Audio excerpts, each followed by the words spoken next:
मेरे सामाजिक परिवार के सभी सदस्यों को नमस्कार। आज का दृष्टिकोण लेकर मैं हाजिर हूं। रात के 9:30 बज चुके हैं और मैं हर्षवर्धन त्रिपाठी खबरों के साथ, जो दिन भर की देश की बड़ी खबरें हैं, दुनिया की बड़ी खबरें हैं और बहुत सी खबरें हैं। इसमें पाकिस्तान का बदसूरत चेहरा है, भारत की खूबसूरत तस्वीरें हैं, कुछ मुश्किलें भी हैं, उत्तर प्रदेश से अच्छी खबर भी है लेकिन एक चिंता देने वाली खबर भी है। उसके अलावा जो चाइनीज वायरस का मसला है, उस मसले पर भारत की क्या स्थिति है, ये सब मैं बताऊंगा। लेकिन ये सब चर्चा मैं शुरू करूं, मुझे लगता है कि सबसे बढ़िया खूबसूरत एक खबर है ये जो आप अपनी स्क्रीन पर ये तस्वीर देख रहे हैं। और ये जो तस्वीर है, ये बॉम्बार्डियर ट्रांसपोर्टेशन उन्होंने आज ये जारी की है। ये खूबसूरत तस्वीरें, ये जो मेट्रो जैसी या बुलेट ट्रेन जैसी जो ये तस्वीर दिख रही है, ये चित्र आपको दिख रहा है खूबसूरत, ये वो चित्र है जो दिल्ली से मेरठ की यात्रा खुशनुमा बना देगा। यानी जिस यात्रा को करने में अभी 3 से 4 घंटे लग जाते हैं और जाम में, मुश्किलों में जूझते हुए हम किसी तरह मेरठ पहुंचते हैं, उस मेरठ का सफर दिल्ली से जो RRTS है, रीजनल रैपिड ट्रांजिट सिस्टम, ये वो ट्रेनें हैं जो चलेंगी। 82 किलोमीटर से ज्यादा, 82.15 किलोमीटर है और इसकी जो रफ्तार होगी वो 180 किलोमीटर पर आवर होगी, यानी 180 किलोमीटर प्रति घंटे। हालांकि ये सफर 2022 तक शुरू हो पाएगा पूरी तरह से, और जो ministry of housing and urban affairs, ये इनके साथ ये इन्होंने कहा है कि 2022 तक हम ये शुरू कर देंगे। और ये पहला लुक है, अभी बॉम्बार्डियर ट्रांसपोर्टेशन ने इसे जारी किया है। और 180 कोचेज होंगे जो एक्सप्रेस सर्विस के होंगे यहां से, जो मेरठ वाले, और 30 कोचेज होंगे जो वहां की लोकल सर्विस यानी मेरठ मेट्रो के लिए होंगे। और ये इससे खूबसूरत खबर हो नहीं सकती थी। मेरठ के लोगों के लिए थोड़ा सा मैं बता दूं कि जो मेट्रो स्टेशन आएंगे वो Partapur, Rithani, Brahmpuri, Meerut central, Bhaisali, MES colony, Daurli, Meerut उत्तरी और मोदीपुरम। तो ये मैंने कहा कि इससे खूबसूरत खबर हो नहीं सकती है दृष्टिकोण की शुरुआत के लिए। अब इसके बाद बात बिहार के विधानसभा चुनावों की, लोकतंत्र के सबसे बड़े पर्व की। और दुनिया महामारी से जूझ रही है, बिहार भी जूझ रहा है, और ये अनुमान है, चुनाव आयोग को ये अनुमान है, और चुनाव आयोग बहुत अच्छे से समझ रहा है कि ये मुश्किल कितनी बड़ी है। और इसीलिए जब सुनील अरोड़ा, जो मुख्य चुनाव आयुक्त हैं, वो जब बिहार चुनाव की तारीखों के ऐलान के लिए आए, तो पहले उन्होंने वो सारी बातें बताई जो एहतियात है, जो इंतजाम है। 7 करोड़ 20 लाख मतदाता और इतने ही दस्ताने, सिंगल यूज वाले, यानी वो दस्ताना पहनेंगे और बटन दबाएंगे। 7 लाख से ज्यादा हैंड सैनिटाइजर की बोतल, 46 लाख से ज्यादा मास्क, 6 लाख से ज्यादा PPE किट, 6,70,000 फेस शील्ड और 23 लाख दस्ताने चुनाव कर्मियों के लिए। ये तैयारी है। और जो 3 चरण में जो मतदान होगा, उसमें पहले चरण में 71 सीटों के लिए 28 अक्टूबर को, दूसरे चरण में 94 सीटों के लिए 3 नवंबर को, और तीसरे चरण में 78 सीटों के लिए 7 नवंबर को मतदान होगा। परिणाम 10 नवंबर को आएंगे, यानी 10 नवंबर को बिहार की नई सरकार अस्तित्व में आ जाएगी। विधानसभा चुनाव 2020 के नतीजे आ जाएंगे। और चूंकि एक अलग तरह का चुनाव है, महामारी के दौर का चुनाव है, इसलिए जो बंदिशें हैं वो भी थोड़ा ज्यादा हैं, नियम कानून शर्तें हैं। जो आपका रोड शो होगा, जिसमें आप बहुत गाड़ियां देखते थे, इतनी गाड़ियां कभी रुक नहीं पाई। अभी देखना होगा कि चुनाव आयोग ये नियम तो बनाता है, क्या नेताओं को रोक पाएगा? बिहार जैसी जगह में रोक पाएगा? वहां सिर्फ 5 गाड़ियां होंगी रोड शो में, 5 गाड़ी में नेताजी को तो जलवा ही नहीं रहेगा, क्या करेंगे वो? सुबह 7 बजे से शाम 6 बजे तक, यानी 1 घंटे मतदान भी बढ़ा दिया गया है। सिक्योरिटी डिपॉजिट ऑनलाइन हो जाएगा, उसकी जरूरत नहीं वहां जाने की, और नामांकन के लिए सिर्फ 2 लोग। अब ये सारी शर्तें, ये सब कैसे चुनाव आयोग लागू कराएगा, ये देखना सबसे बड़ी बात होगी। और 24 सितंबर की बात अगर करें तो बिहार में 1632 नए मामले आए। अच्छी बात है कि बहुत से प्रवासियों के लौटने के बाद, मजदूरों के लौटने के बाद, कामगारों के लौटने के बाद, मुंबई से, दिल्ली से और दूसरी जगहों से, इसके बावजूद वहां स्थिति काबू में है। उम्मीद हम करेंगे कि त्योहारों के समय में, चुनाव के समय में किसी भी तरह की अप्रिय घटनाएं नहीं आएंगी। और जो कुल संख्या है वो 15,319। लेकिन आप सोचिए कि अभी चुनाव का ऐलान नहीं हुआ था, प्रेस कॉन्फ्रेंस नहीं हुई थी, और उसके ठीक पहले पप्पू यादव जो बिहार के नेता हैं, बाहुबली छवि है, और उनकी पार्टी जो है वो जाप, वो जो है भाजपा कार्यालय के सामने प्रदर्शन करने पहुंची। वहां फिर मारपीट हुई, एक जिसको कहें कि बेहद अप्रिय स्थिति पैदा हुई। तो अभी चुनाव शुरू नहीं हुआ और ये सब चीजें सामने आने लगी। देश भर में किसानों ने प्रदर्शन किया, बिहार में भी हुआ। तेजस्वी यादव ट्रैक्टर से प्रदर्शन करने पहुंचे।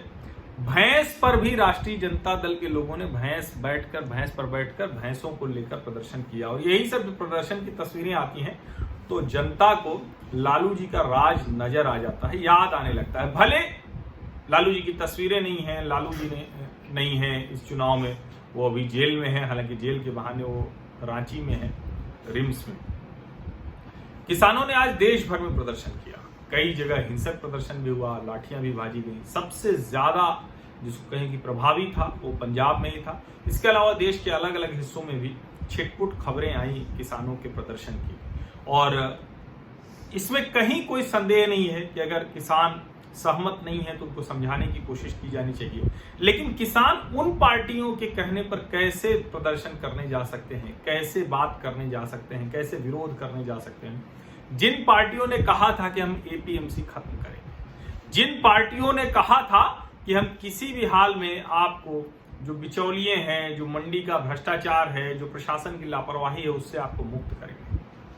अगर कोई नियम, कानून, शर्तें हैं जो किसानों को परेशान कर रही हैं तो उसकी बात करनी चाहिए, उन्हें उसके सुधार की बात करनी चाहिए। जहां तक ये तीनों कृषि कानून है, बहुत अच्छे हैं, बहुत सी चीजें इसमें बेहतर हुई हैं। देश के बड़े बड़े कृषि विशेषज्ञ जो लगातार सुझाव देते रहे, सलाह देते रहे, उस पर ये आगे बढ़े हैं। तो किसानों को ये सोचना चाहिए। और हालांकि वो लगातार अभी आंदोलन कर रहे हैं, पंजाब में तो 26 तारीख तक ये आंदोलन है। और ये कितना राजनीतिक आंदोलन है इसको आप समझिए। सुखबीर सिंह बादल वो मुक्तसर में आज थे, शिरोमणि अकाली दल की एक सभा में बोल रहे थे, प्रदर्शन था किसानों का। वो कह रहे थे कि जैसे विश्व युद्ध द्वितीय विश्व युद्ध में अमेरिका ने जापान पर एक परमाणु बम गिराकर उसको एकदम हिला दिया था, ऐसे ही अकाली दल के एक बम ने, जो हरसिमरत कौर बादल ने इस्तीफा दिया, उससे मोदी गवर्नमेंट एकदम हिल गई है। और पिछले 2 महीने से अभी तक कोई किसानों की बात नहीं कर रहा था। 5 मंत्री इस पर बात कर रहे हैं। हरसिमरत कौर बादल खाद्य प्रसंस्करण मंत्री थी, जो किसानों के इन कानूनों से जुड़ा हुआ सीधा मंत्रालय है। और वो बता रही थी कैसे पैकेज्ड फूड, कैसे मेगा फूड पार्क, कैसे जो जिसको कहते हैं कि वैल्यू एडिशन, मूल्य संवर्धन के बाद किसान उपज अपनी बाजार में बेचेगा तो कैसे उससे लाभ कमाएगा। और हर हफ्ते, प्रति सप्ताह तो हरसिमरत कौर बादल की ही प्रेस कॉन्फ्रेंस हो जाती थी, उनके मंत्रालय से हम लोगों को रिलीज आ जाती थी, पत्रकारों को बुलाया जाता था, बताया जाता था। तो ये कहना कि अभी तक कोई मंत्री इस पर कोई बात नहीं कर रहा था, ये पूरी तरह से झूठ है, गलत है। हाँ, ये जरूर कह सकते हैं कि जब इस तरह से किसान विरोध प्रदर्शन पर आए तो प्रधानमंत्री जी भी, सारे नेता, जेपी नड्डा जी, नरेंद्र सिंह तोमर, ये सब ज्यादा आंकड़ों के साथ आए। वो वीडियोज भी निकल कर आए जिसमें मनमोहन सिंह जी, कपिल सिब्बल जी, राहुल गांधी जी, खुद सुखबीर सिंह बादल जी, ये सब लोग इन कानूनों की अच्छाइयां बता रहे थे। किसानों को वो सारे वीडियो, वो सारे तथ्य भी जरूर देखने चाहिए।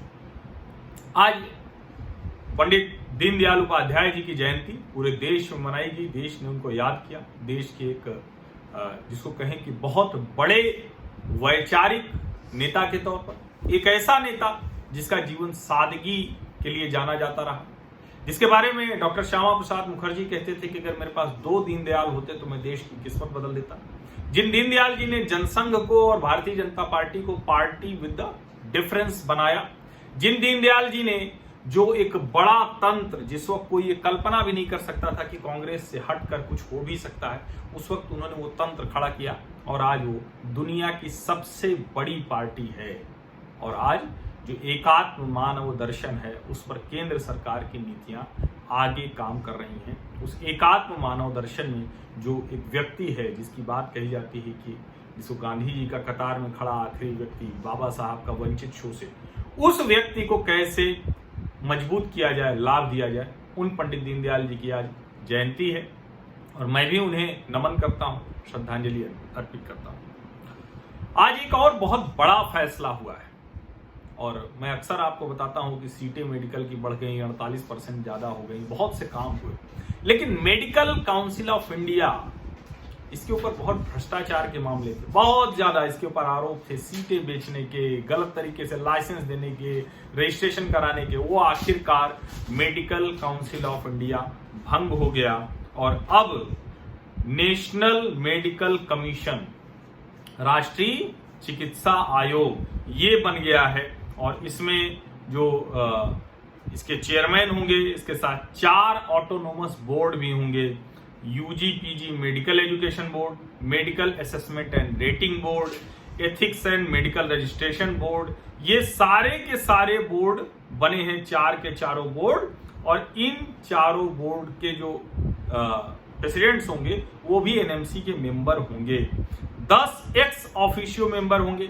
डॉक्टर एससी शर्मा, ये प्रोफेसर, रिटायर्ड प्रोफेसर हैं ईएनटी, एम्स नई दिल्ली के, इनको चुना गया है 3 वर्षों के लिए एनएमसी के ये चेयरमैन होंगे। इसके अलावा जो doctor Jagat Ram, director PGIMER Chandigarh, doctor Rajendra A Badwe, Tata memorial hospital Mumbai, doctor Surekha Kishore, executive director AIIMS Gorakhpur. इसके अलावा नॉमिनीज हैं vice chancellor of health universities from states UTs, ये 10 नॉमिनी होंगे। 9 नॉमिनी स्टेट मेडिकल काउंसिल से होंगे और 3 एक्सपर्ट मेंबर होंगे जो अलग अलग क्षेत्रों से आएंगे।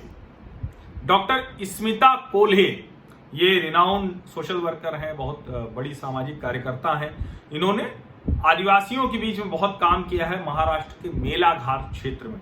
और इसके अलावा संतोष कुमार क्रलेटी, ये सीईओ हैं food soldiers for health private limited, इनको भी नॉमिनेट किया गया है। जो 3 एक्सपर्ट मेंबर की बात थी तो इनको किया गया है। और तीसरे जो मेंबर हैं वो है डॉक्टर आरके वत्स, ये जो है ये सेक्रेटरी के तौर पर काम संभालेंगे नेशनल मेडिकल काउंसिल।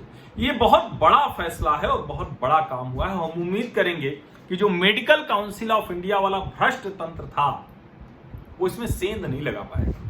और ये डॉक्टर चुने गए हैं, इन सब की प्रतिष्ठा का भी सवाल है कि अब देश, और खास करके जब ये चाइनीज वायरस जैसी महामारी के समय में हम लोग बात कर रहे हैं, जब इस समय में नीट की परीक्षाएं कराई गई, अच्छा इन्हीं के जिम्मे अब सब होगा, रजिस्ट्रेशन कैसे होगा, गुणवत्ता कैसे सुधारी जाए, असेसमेंट कैसे हो, परीक्षण कैसे हो मेडिकल कॉलेजेस का, फिर एमबीबीएस फाइनल ईयर की परीक्षाएं कैसे हो, ये सारा का सारा काम अब इन्हीं के जिम्मे होगा। और ये सब एक्सपर्ट लोग करेंगे, सारे जो डॉक्टर्स हैं, सारे जो उसी फील्ड के उस्ताद लोग हैं। तो हम उम्मीद करते हैं कि देश की चिकित्सा स्वास्थ्य व्यवस्था को सुधारने में, बेहतर करने में, दुनिया के श्रेष्ठ जो मानक हैं उस पर भी श्रेष्ठतम होने का ये एक उसकी बुनियाद बनेगी ये राष्ट्रीय चिकित्सा आयोग, हम ये उम्मीद कर सकते हैं। आज आयकर विभाग ने कहा है कि जो फेसलेस इनकम टैक्स अपील्स, इसकी शुरुआत आज कर दी गई है। सिर्फ जो बहुत सीरियस फ्रॉड्स हैं, मेजर टैक्स इवेजन है, सेंसिटिव सर्च मैटर्स हैं, international tax and black money act, इसके अलावा सभी मामलों में फेसलेस, यानी आपके सामने कोई नहीं होगा, आप अपील डालेंगे वो ऑटोमेटिक सिस्टम से होगा, और उससे आमने सामने होने से भ्रष्टाचार बढ़ता है, देरी होती है, बहुत सी मुश्किल। तो उम्मीद हम करते हैं कि ये भी सिस्टम काम करेगा, इसमें भी कोई लूप होल नहीं निकाल लेंगे जो हमारे इनकम टैक्स के साथी लोग हैं, IRS जो मित्र हैं वो सब। मुंबई से एक खबर है, एनफोर्समेंट डायरेक्टरेट ने जो राणा कपूर पर कार्रवाई कर रहे थे उसका दायरा बहुत आगे चला गया है। जो apartment 177 south oddly street, London, UK, वहां पर राणा कपूर की एक प्रॉपर्टी है। उस प्रॉपर्टी की जो कीमत है 13.5 मिलियन पाउंड, इसकी कीमत अगर कहें भारतीय रुपए में 127 करोड़ रुपए, इसको जब्त किया है। और ये फ्लैट राणा कपूर के नाम पर है। राणा कपूर ने ये प्रॉपर्टी खरीदी थी 2017 में 9.9 मिलियन पाउंड में, उस वक्त इसकी कीमत थी 93 करोड़। और ये किसके नाम पर खरीदी थी? DOIT creations Jersey limited. Rana Kapoor इसके बेनिफिशियल ओनर है। राणा कपूर यस बैंक के जो MD थे, राणा कपूर जिन्होंने 2 करोड़ की पेंटिंग खरीदी थी प्रियंका गांधी जी से। एनफोर्समेंट डायरेक्टरेट ने एक और बड़ी कार्रवाई की, और वो कार्रवाई हुई है कर्नाटक में। 255 करोड़ 17 लाख की प्रॉपर्टी जब्त की है। ये prevention of money laundering act में, और ये निवेशकों के साथ धोखाधड़ी का मसला है। NIA उसने एक जो विशेष अदालत है उसने आज एक फैसला सुनाया है कोची में। जो सुबहानी हजा मोइदीन इस्लामिक स्टेट से जुड़ा हुआ, उसके लिए लड़ने वाला, उसको दोषी करार दिया है।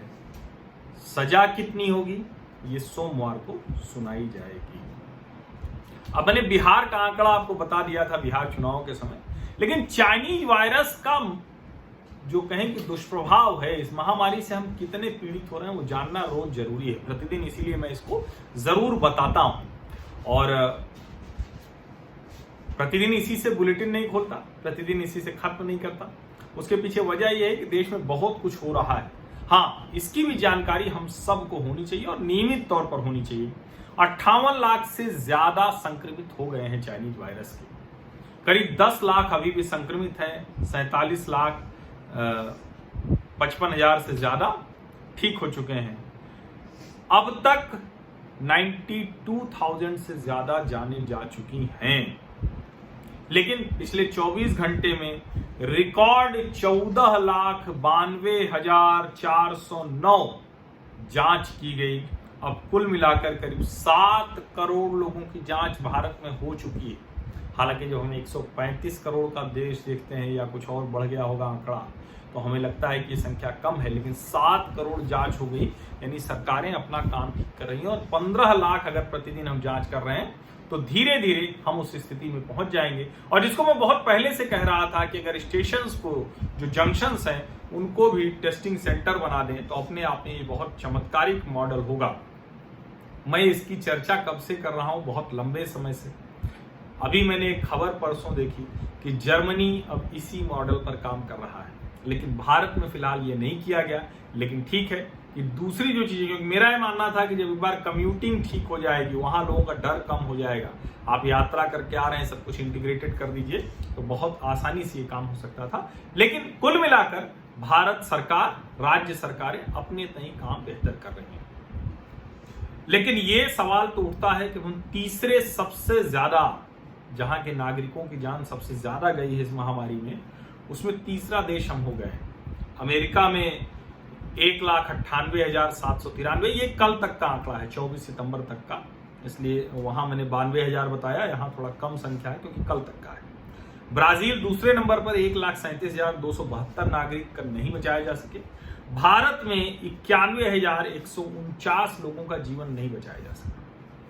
तीसरा सर्वाधिक, जिसको कहते हैं कि जान चली जाए तो इसके बाद तो कुछ बचता नहीं। लेकिन इन आंकड़ों को थोड़ा सा संदर्भ के साथ देखने की जरूरत है। जो 10 सबसे बड़े देश हैं, मेक्सिको है, यूके है, United kingdom, Italy, Peru, France, Spain, Iran, लेकिन जब प्रति 10 लाख जनसंख्या के लिहाज से देखते हैं तो सर्वाधिक जान गंवाने वाले जो मतलब जहां के नागरिकों की जान चली गई है, बचाई नहीं जा सकी, तो वो आंकड़ा देखना चाहिए, उसको भी ध्यान में रखना चाहिए। 10 सबसे ज्यादा देश, जो सबसे ज्यादा ऊपर के देश हैं, उनमें पेरू में प्रति 10 लाख पे 955 जानें नहीं बचाई जा सकी, स्पेन में 652 नहीं बचाई जा सकी, ब्राजील में 646, यूके में 616। और अगर भारत की बात करें तो भले ही वैसे संख्या के लिहाज से तीसरे नंबर पर है, लेकिन प्रति 10 लाख में बहुत बेहतर स्थिति में हम हैं। 66 जाने नहीं बचाई जा सकी हैं प्रति 10 लाख। और शायद यही वजह है कि अब यात्राएं शुरू हो गई हैं। 1 करोड़ से ज्यादा यात्री अभी जब से दोबारा ये खुला तब से यात्रा कर चुके हैं। ये हवाई यात्री हैं, क्योंकि 25 मई से शुरुआत हुई थी और अभी जो एक दिन में सर्वाधिक यात्रा वो 1,19,702। और उसी के साथ एक और खबर है कि जियो और जो पैनासोनिक एवियोनिक्स कॉर्पोरेशन की सब्सिडियरी है एरो मोबाइल, इन्होंने इन फ्लाइट मोबाइल सर्विस देने का ऐलान कर दिया है। जो जियो प्लस पोस्ट पेड प्लस के जो कस्टमर होंगे उनको सबसे पहले मिलेगी, और वो अलग अलग पैकेज होंगे कि आप अगर वो ले लेंगे तो आप फ्लाइट में भी इस्तेमाल कर सकें। सर्वोच्च न्यायालय में एक याचिका भी है। जब लॉकडाउन था और उसके बाद ये खुला तो कई फ्लाइट्स कैंसिल हुई, रद्द हुई, या जिन्होंने कैंसिल कराया उनको पैसे वापस नहीं मिले, उनको कहा रीशेड्यूल कर लो, आगे कर लो। सर्वोच्च न्यायालय ने याचिका पर फैसला सुरक्षित रखा है कि उसको हवाई जो कंपनियां हैं वो यात्रियों को कब टिकट के पैसे वापस करेंगी, रिफंड कब देंगी, ये एक फैसला आना है। जो 4 धाम यात्रा बद्रीनाथ, केदारनाथ, गंगोत्री, यमुनोत्री, यहां 1 जुलाई से 25 सितंबर तक का आंकड़ा आ गया है। जो 4 धाम का उत्तराखंड 4 धाम देवस्थानम प्रबंधन संस्था है, 57,024 ये जो जिसको कहें कि आस्था रखने वाले आस्थावान लोग वहां गए। अब बात उत्तर प्रदेश की। उत्तर प्रदेश में मुख्यमंत्री ने आज एक बड़ा ऐलान किया है, जो पत्रकारों के लिए है। दो ऐलान है। पत्रकार की अगर मृत्यु होती है कोरोना से तो उन्हें 10 लाख रुपए तक की सहायता राशि दी जाएगी, यानी एक तरह से जो कोरोना वॉरियर की बात करते थे, जैसे डॉक्टर, नर्सेज, उन सब के लिए, तो इस तरह से उनके लिए। और हर साल पत्रकारों को 5 लाख रुपए तक का हेल्थ कवर दिया जाएगा। ये बहुत अच्छा फैसला है, क्योंकि जो फील्ड रिपोर्टर होते हैं, हम लोग तो उस तरह से फील्ड में रिपोर्टिंग नहीं करने जाते हैं, लेकिन जो प्रतिदिन फील्ड में रिपोर्टिंग कर रहे हैं, हमने देखा है कि बहुत से, जैसे डॉक्टर्स का है वैसे पत्रकारों के भी, छोटे छोटे बच्चों को छोड़कर वो जा रहे हैं, लड़कियां हैं, लड़के हैं, सब वो पुरुष महिला सब हैं, और ये बहुत बेहतर फैसला है। आज कानपुर के विकास कार्यों की समीक्षा करते हुए मुख्यमंत्री योगी आदित्यनाथ ने कहा कि कानपुर में भी गंगा के किनारे किनारे रिवर फ्रंट बनेगा। और रिवर फ्रंट जब बनाने की बात होती है तो सौंदर्यीकरण बेहतर, ये बड़ा जरूरी है। देखिए, कानपुर आके गंगा बहुत गंदी हो जाती है, और कानपुर के टेनरी, कानपुर का औद्योगिक शहर भी बड़ा है, तो उसका रास्ता अगर निकालें। और मैं आपको बताऊं कि प्रयाग में कम से कम गंगा, जहां घाट नहीं भी बने हैं वहां भी आप जाएं तो इतनी गंदी गंगा नहीं रही। और दूसरी जो बड़ी चीज है कि जो प्रयाग में मूल जो चीजें हैं कि आपको कई जगह से प्रवाह आता हुआ मिलता है, और वो कहें कि कुंभ के दौरान बहुत कुछ सफाई हो गई, बहुत कुछ अच्छा हो गया। उतना इंडस्ट्री भी नहीं उस तरह से कूड़ा कचरा फेंकती है। ऐसा नहीं कि शहर का सीवर का पानी नहीं जाता, लेकिन फिर भी बेहतर स्थिति है। अगर ये हो जाए तो बहुत अच्छा होगा। और कहीं भी गंगा है या कोई भी नदी है तो ये काम होना चाहिए कि शाम को, सुबह उस शहर के लोग वहां जाके नहा सकें, बैठ सकें, अच्छा मन थोड़ा हो सके। ये समुद्र वाले शहरों में, नदी वाले शहरों में भी हो सकता है।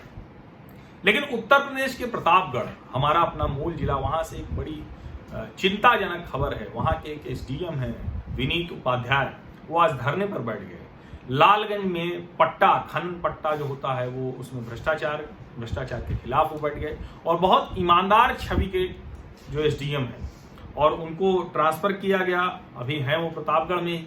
एक बार वो गुस्से में उन्होंने वकीलों पर होमगार्ड की राइफल भी तान दी थी, क्योंकि ज्यादा ईमानदार लोगों की ये समस्या होती है। अच्छा ये रहा कि 4-5 घंटे के बाद उनकी मांग मान ली गई। डीएम ने कहा कि हम जांच कराएंगे। अब जाकर धरना उन्होंने समाप्त किया, अभी थोड़ी देर पहले शाम। लेकिन ऐसी खबरें चिंता बहुत करती हैं, क्योंकि एक एसडीएम तो इस तरह से हिम्मत कर ले जाएगा और वो भी उसके खिलाफ पूरा का पूरा भ्रष्ट अधिकारी तंत्र तो लग ही जाएगा। इसकी चिंता सरकारों को करनी चाहिए, ऊपर जो बैठे हुए लोग हैं, योगी जी को ये चिंता करनी चाहिए कि ईमानदार अधिकारियों को बचाया जाए।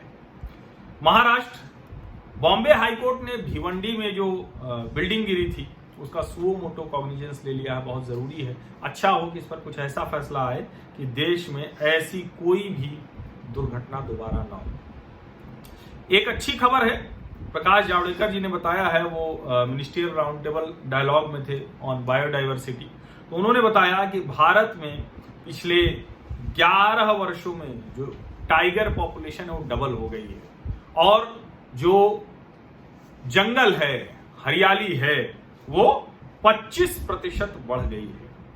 और अब बात अंतर्राष्ट्रीय खबरों की जो बेहद महत्वपूर्ण है। यहाँ भारत की जो भी अपने हित बचाने की जो कोशिशें हैं, अपने जो संबंध हैं, अपने जो राजनयिक मित्रता है, वो सब तो है ही। पाकिस्तान का बदसूरत चेहरा भी आपको दिखेगा और दुनिया उसके खिलाफ बोलने लगी है। आतंकवादी देश के तौर पर उसको कहा जा रहा है। प्रधानमंत्री नरेंद्र मोदी ने आज जापान के नए प्रधानमंत्री सुगा योशिहिदे से बात की और बुलेट ट्रेन, इंडो पैसिफिक, जो जापान, ऑस्ट्रेलिया, यूएस, इंडिया, इसकी जो एनुअल मीटिंग्स होती हैं, भारत चीन सीमा विवाद, कई मुद्दों पर बातचीत हुई। जापान ने कहा कि जापान इंडिया की जो स्पेशल स्ट्रेटेजिक और ग्लोबल पार्टनरशिप है उसको हम आगे बढ़ाएंगे। पेरिस से एक खबर है, शार्ली हेब्दो, याद होगा, जो एक कार्टून बनाने की वजह से जो कट्टर इस्लामिस्ट थे वहां उन्होंने पिछली बार भी किया था और अभी जो है शार्ली हेब्दो न्यूज़पेपर का जो ऑफिस था पहले, वहां पर अटैक किया चाकू से, 3 लोगों को घायल कर दिया गया है। पुलिस मामले की जांच कर रही है। और अब बात यूनाइटेड नेशंस जिनेवा में पाकिस्तान के खिलाफ लगातार लोग बोल रहे हैं और खूब जमकर बोल रहे हैं। जो लखू लुहाना, ये सेक्रेटरी जनरल हैं वर्ल्ड सिंधी कांग्रेस के, इन्होंने कल कहा कि पाकिस्तान की सरकार जिस तरह का अत्याचार कर रही है, जिस तरह से सिंधी लोग गायब हो जा रहे हैं, पाकिस्तानी एजेंसी जिनको उठा ले रही हैं, और यूएन काउंसिल को अपनी जिम्मेदारी से भागना नहीं चाहिए। पाकिस्तान को कहना चाहिए कि वो इस मामले में न्याय करे। और सिर्फ लखू लुहाना नहीं, जो पीओके के एक्टिविस्ट हैं मोहम्मद सज्जाद राजा, वो भी जब कल बोल रहे थे यूनाइटेड नेशंस में जिनेवा में, तो उन्होंने कहा कि we the people of Pakistan occupied Kashmir plead UN to stop Pak from treating us like animals. हमें जानवरों की तरह हमारे साथ व्यवहार हो रहा है। और जो आजाद कश्मीर इलेक्शन एक्ट 2020 है, उसने हमारे सारे राजनीतिक, नागरिक, संवैधानिक सारे अधिकारों को छीन लिया है और हमें वहां हमारे ही घर में, हमारी ही जमीन पर कश्मीरियों को गद्दार की तरह ट्रीट किया जाता है। बहुत खतरनाक ये संकेत हैं और अगर संयुक्त राष्ट्र संघ समय से नहीं चेतता है तो फिर उसका परिणाम उसके बुरे होते हैं, क्योंकि वहां के लोग तो विद्रोह करेंगे ही करेंगे जब इस तरह की स्थितियां होंगी। Madam President, respect for human rights is universal and paramount and applies to all countries including Pakistan, and terrorism inherently undermines the promotion and protection of human rights. Talking to CNN in February 2019, Pakistan's Foreign Minister Shah Mahmood Qureshi admitted that UN-designated terrorist and chief of Jaish-e-Mohammed Masood Azhar resides in Pakistan. To BBC in March 2019, Mr. Qureshi confessed that his government and Jaish-e-Mohammed maintained official contact. In July 2019, Pakistan's Prime Minister Imran Khan told the U.S. Institute of Peace in Washington that his country hosts 40,000 terrorists. In June 2020, Prime Minister Imran Khan referred to Al-Qaeda leader Osama bin Laden as a martyr in the country's parliament. Last month, Pakistan's Ministry of Foreign Affairs acknowledged the presence of UN-designated terrorist Dawood Ibrahim on its territory. Madam President, there is no need to elaborate. Pakistani officials have time and again confessed the country continues to be a safe haven for terrorists and terrorist organizations. The UN Security Council's consolidated list of terrorist individuals and entities includes 146 entries from Pakistan. With all due respect, I am compelled to ask, why is Pakistan still a member of this August Council? Thank you. और इसी तरह का जो अमजद मिर्जा साहब हैं, ये London में रहते हैं, मीरपुर पाकिस्तान के हैं, और इन्होंने कहा कि जो गिलगिट बाल्टिस्तान में चुनाव कराने की तैयारी हो रही है वो अवैध है। गिलगिट बाल्टिस्तान ये भारतीय क्षेत्र है, पाकिस्तान यहां चुनाव नहीं करा सकता है, और भारत को यूनाइटेड नेशंस को कहना चाहिए कि वो हस्तक्षेप करे और इस तथाकथित लोकतांत्रिक प्रक्रिया को रोकना चाहिए जो पूरी तरह से पाकिस्तान की आर्मी, पाकिस्तानी सेना मैनिपुलेट करने जा रही है। ये सुनिए क्या कहा अमजद साहब। बल्तिस्तान में जो इलेक्शन है ये इलीगल है, ये इंडियन टेरिटरी है। इंडियन टेरिटरी में इलेक्शन कैसे हो सकते हैं? इसलिए मैं समझता हूँ कि United Nation must intervene and get this election stopped. They are going to be rigged anyway, और Indian government should also act and make a demand to United Nations that how come they are holding elections in Indian territory. और ऐसा नहीं है कि सिर्फ ये अलग अलग समूह वहां सिंधी, बलूची, गिलगिट बाल्टिस्तान के लोग, मीरपुर, मुजफ्फराबाद के लोग ये सब कह रहे हैं। मरियम नवाज शरीफ जो वहां उन्होंने कहा है, एक ट्वीट उन्होंने किया है, और उसके पहले उन्होंने कहा था, वो कह रही थी कि जो ये हेडक्वार्टर होते हैं सेना के, पुलिस के, इसमें नहीं तय होगा, ये संसद में तय होगा चुनाव से जुड़ा हुआ मसला, और इसमें किसी भी राजनीतिक पार्टी को शामिल नहीं होना चाहिए। उन्होंने ट्वीट किया, thank you social media for pleading and fighting the cause of democracy and rule of law. Pakistan is changing, लेकिन पाकिस्तान चेंज कहां कर रहा है? पाकिस्तान में 49 पत्रकारों पर मामले दर्ज किए गए हैं, 49, और वहां जो भी पत्रकार, वो कोई भी जिसको कहते हैं कि सेना या सरकार ऐसी कोई भी उंगली उठाता है, उनके गलत कामों की ओर इंगित करता है, इशारा करता है, तो उसके ऊपर मामले दर्ज हो जाते हैं, गायब भी हो जाते हैं। वहां पत्रकारिता पाकिस्तान में बहुत कठिन है। और आज का दृष्टिकोण मैं खत्म करूं उसके पहले एसपी बाला सुब्रमण्यम बालू, और जिनकी खूबसूरत मधुर आवाज हमेशा गूंजती रहेगी, एसपी बाला सुब्रमण्यम नहीं रहे हम लोगों के बीच में, उनको विनम्र श्रद्धांजलि। 74 वर्ष के थे वो, और पद्मश्री, पद्म भूषण और 6 राष्ट्रीय पुरस्कार। और आप जानते हैं एसपी बाला सुब्रमण्यम 16 भारतीय भाषाओं में 40,000 से ज्यादा गाने गा चुके हैं। 16 भारतीय भाषाओं में 40,000 से ज्यादा गाने। ऐसे विलक्षण व्यक्ति हमारे बीच में नहीं रहे, लेकिन वो भले नहीं रहे, उनके गाने तो हमेशा रहेंगे। इसी के साथ मैं आज का दृष्टिकोण खत्म करता हूं। आप लोगों के साथ, आप लोगों की ताकत, इसके लिए बहुत बहुत धन्यवाद, बहुत बहुत आभार। और इसी से मुझे ऊर्जा मिलती है, जो किसी भी स्थिति में रहूं, इस दृष्टिकोण को, इसकी बाधा नहीं बनूंगा मैं, इसकी निरंतरता बनी रहेगी। कभी कभी मैं एडिट करने में, चूंकि वो मुश्किल होती है, तो मैं आज ही बता दे रहा हूँ, संपादन करने में थोड़ी मुश्किल हो जाती है, देरी हो जाती है, लेकिन 9:30 के समय से थोड़ी बहुत देर भी होगी, तो आप ये मान लीजिए कि सोमवार से शुक्रवार दृष्टिकोण आपको जरूर मिलेगा, सारी खबरों के साथ, सारे विश्लेषण के साथ। और आप में से जो लोग भी ब्रॉडकास्ट सूची में जुड़ना चाहते हैं, अपना नाम और कहां से वो लिख के जरूर भेज दें।